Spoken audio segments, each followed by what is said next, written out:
Assalamualaikum warahmatullahi wabarakatuh. I am AKMAL ZULFADHLI bin AZMAN, and we will start with the presentation for the introduction part of ADHD. First of all, let us take a look on what is ADHD.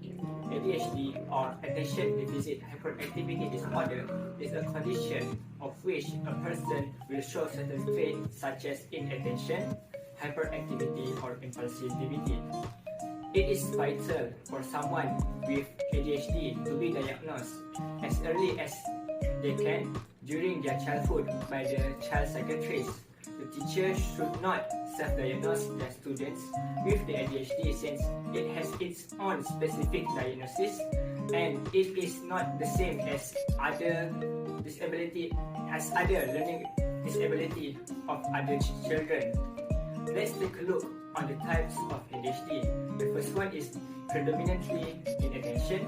The second one is predominantly hyperactivity or impulsivity, and the last one is the combination of both hyperactivity or impulsivity and also the inattention. Now, let us continue for the next part of the presentation, which is the causes of ADHD. In research, there are no exact causes of ADHD. However, theoretically, there are certain reasons that may develop ADHD in children. First of all, because of the parents. Children with ADHD may inherit the DNA or trait of ADHD from their parents. The second one is the damage towards the brain. Whenever the brain being damaged, certain part may become malfunction and will reduce the function of the brain. Last but not least, women who are pregnant who also consume alcohol or cigarettes may also develop ADHD towards their fetus. Same goes to those pregnant women who are having maternal stress. Now, let's take a look on the treatment for ADHD.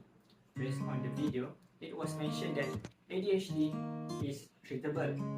However, it is not curable. The first treatment that could be used is by using the brain imaging techniques.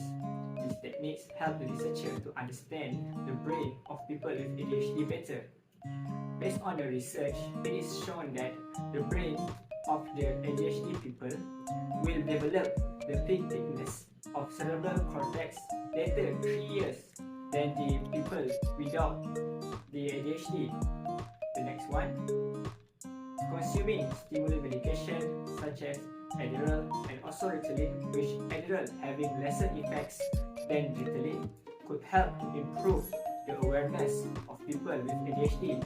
But need to be noted that taking this medication will not improve the attention level of people with ADHD same as people without the ADHD.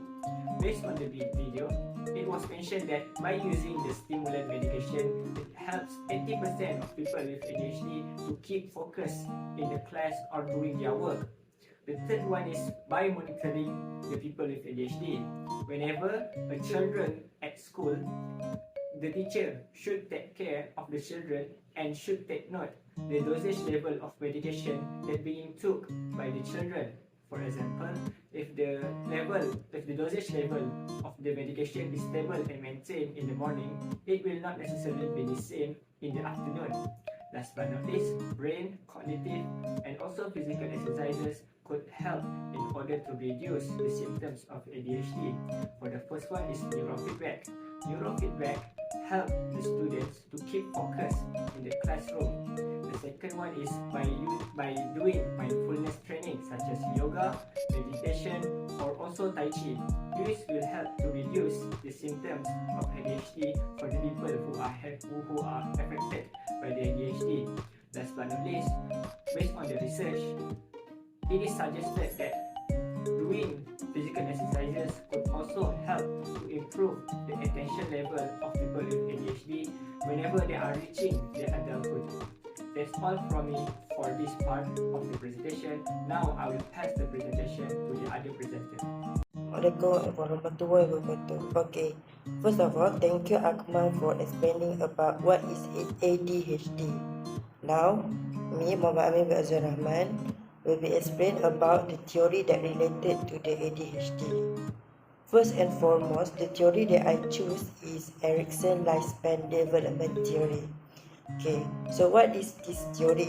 So basically, this theory says that development happens based on the stages, and each stage are categorized by a psychosocial challenge or a crisis. And each stage also reflects the motivation and of the every individual. So we look deeper into this theory and what is the relationship between the ADHD patient. So these are the 8 of the stage development according to Erickson. Okay, the first one is trust and mistrust. Second is autonomy versus shame and doubt. Third is initiative versus skill.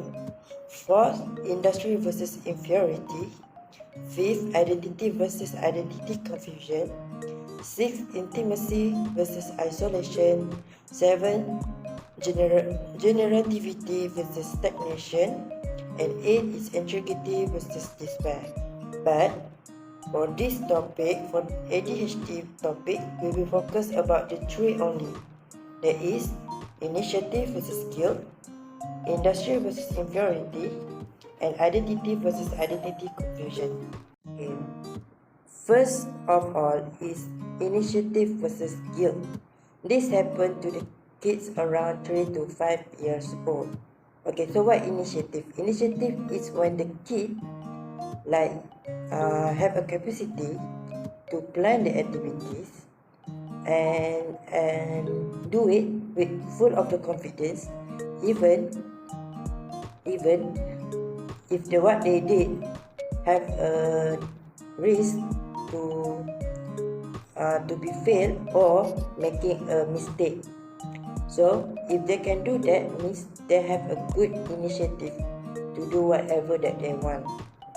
Okay, and guilt is like when the children are being scolded by the parents. Okay, maybe because what they did something wrong, and then they get scolded by the parents.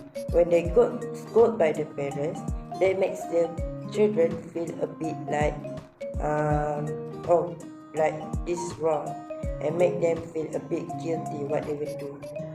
But for ADHD patient, okay, they have a good initiative, like very good initiative, and sometimes parents cannot control them because ADHD kids like to jump around, running, talking, shout, yell, grab everything what they see, and some of the parents cannot even control them. So they have a good initiative, but when the parents scold them, they doesn't have a little bit of guilt. Next is industry versus inferiority. This happen around the kids at age of 6 years old until they hit their puberty. Okay, this industry is when the kids are doing something and they think are memorable and meaningful to them. They do something with their own confidence. It's like the continuity to the first part, that is initiative and guilt. When the kids have initiative, after that they're having a confidence to do something, and they can compete with the other kids. They're feeling that they can compete with the other kids, and this is very important because this is the time that they will enter the school life. Okay, and for the inferiority is when they cannot compete with each other. They don't have a feeling to compete with each other, and they cannot do some things that they find that memorable or fun or meaningful to them. All they think is like everything is tough to them. Okay, for the ADHD person, they have a very good industry, and they know they know a bit to compete with other kids, but not really much. And their confidence level, as we know, their initiative level are very high, so their confidence level also very high. but they don't feel any certain of inferiority, since they, even when teacher scold them, they don't understand, and they doesn't feel like, oh, I don't feel anything useless, I just feel like the same. Okay, last but not least is identity versus role confusion. Okay, this happened during the adolescence. Okay, and what is identity? Identity is basically is when the kids know who they are. Okay, when the kids know who they are, what they want to become, what is their like, what is their dislike, what are their interests. Okay, when children, that's what we call identity. So when children cannot identify themselves, cannot know themselves, that's what we call a role confusion. They don't know who they are. Like they know who they are, but they don't know really who they are. Like what they like, what they want to become in the future. Okay, so for the ADHD patient, if the kids having a treatment, okay, they might know about themselves, like they can have an identity. Okay, when they have their identity, they can know. When they have their identity, they can know what they want to be, but it takes time to them to know who they really are, because of they need to follow the treatment, of course. And if the kids doesn't having a treatment, it can make them um, don't know who they are, what they want to be, what are they like, what are they dislike, and they're having a real confusion.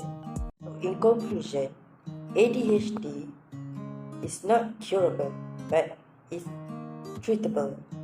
It can be treated by having a treatment, by a series of the treatment. And if the kid having a treatment, they can have a normal life. At least not as a normal people, but at least they can have a normal life like a normal people. Okay, and they can get what they want in their life. And the teacher and the parents must be support to each other. And to help the ADHD children, so they can know who they are, so they can know how to communicate with other people, so they can live like a normal kid. Thank you.